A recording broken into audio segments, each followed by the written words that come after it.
So hey guys இந்த ரீடிங்கில் வந்து பார்த்தீங்க அப்படின்னா we are going to see about so உங்கள் பர்சனோட எனர்ஜிஸ் எதை பேஸ் பண்ணியிருக்கு அப்படின்ற பற்றி நம்ம ஒரு டீட்டெயில் பேசினா வந்து பார்க்கலாம். ஸோ இந்த ரிலேஷன்ஷிப்பை பேஸ் பண்ணி உங்கள் பர்சனோட எனர்ஜிஸ் என்னவா இருக்குது அப்படின்ற பற்றி நம்ம வந்து பார்க்க போகிறோம். So before starting the reading so guys please like and subscribe, please your support.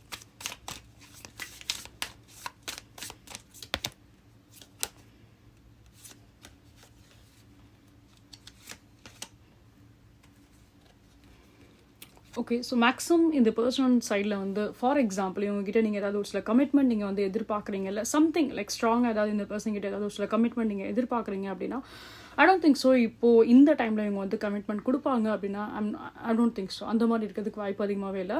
So maximum இந்த பர்சனோட ஃபோக்கஸ் எல்லாமே வந்து பார்த்தீங்க அப்படின்னா லைக் அவங்களோட ஓன் செல்ஃப் ருட்டைன், அவங்க என்ன பண்ணுறாங்களோ அந்த சில விஷயத்தில் தான் அவங்க வந்து மேக்ஸிமம் கவனம் செலுத்துகிற மாதிரி தான் இருக்குது.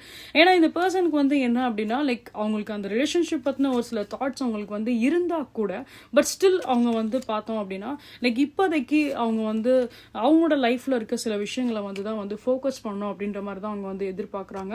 ஏன்னா இந்த பர்சனுக்கு இந்த சிச்சுவேஷனில் அதுதான் ரொம்ப ரொம்ப இம்பார்ட்டன்ட் அப்படின்ற மாதிரி தான் நான் வந்து பார்க்குறேன்.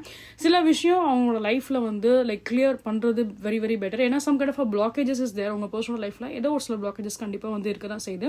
ஸோ அதை அவங்க வந்து ஃபர்ஸ்ட் ஆஃப் ஆல் அதை கிளியர் பண்ணால் தான் அது பெட்டராக இருக்கும். அண்ட் தென் அதுக்கப்புறம் தான் இந்த பர்சனோட அவங்க கூட வந்து ரிலேஷன்ஷிப்பில் வந்து ஃபோக்கஸ் பண்ண முடியும். அன்டில் அன்லெஸ் அவங்க அந்த பிளாக்கேஜஸை வந்து அவங்க ரிமூவ் பண்ணலை அப்படின்னா அவங்க எப்போ பார்த்தாலும் அதே தாட்டு தான் இருப்பாங்க. அவங்களோட ஓன் ஃபெயிலியர்ஸை பற்றி தான் அவங்களுக்கு அந்த ஒரு தாட்ஸ் தான் இருக்குமே தவிர்த்து அதுலேருந்து அவங்களால வந்து வெளியில் வர முடியாது. ஸோ அவங்களோட ஃபோக்கஸ் எல்லாமே அவங்கள பற்றி தான் இருக்கும். ஸோ அவங்களோட வாழ்க்கையை பற்றி தான் இருக்கும் அப்படின்ற மாதிரி தான் இருக்குது. So it's better just give some kind of a space to them. Or else உங்களால் ஏதாவது ஒரு சில பாசிட்டிவான ஏதாவது மோட்டிவேஷன்ஸ் இல்லை உங்கள் பர்சனுக்கு நீங்கள் ஏதாவது சப்போர்ட் பண்ணிக்கிறீங்க அப்படின்னா இந்த டைமில் கண்டிப்பாக உங்களுக்கு அந்த சப்போர்ட் நீங்கள் வந்து கொடுங்க.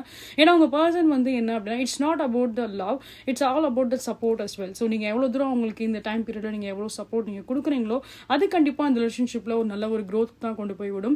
So try to support your person. அவங்க என்ன ஒரு சில சிச்சுவேஷன்ஸில் போனாலும் அவங்களுக்கு அந்த ஒரு ஆறுதல் வார்த்தையோ இல்லை அந்த ஒரு சப்போர்ட்டாக வந்து பேசுறதோ it is very very important.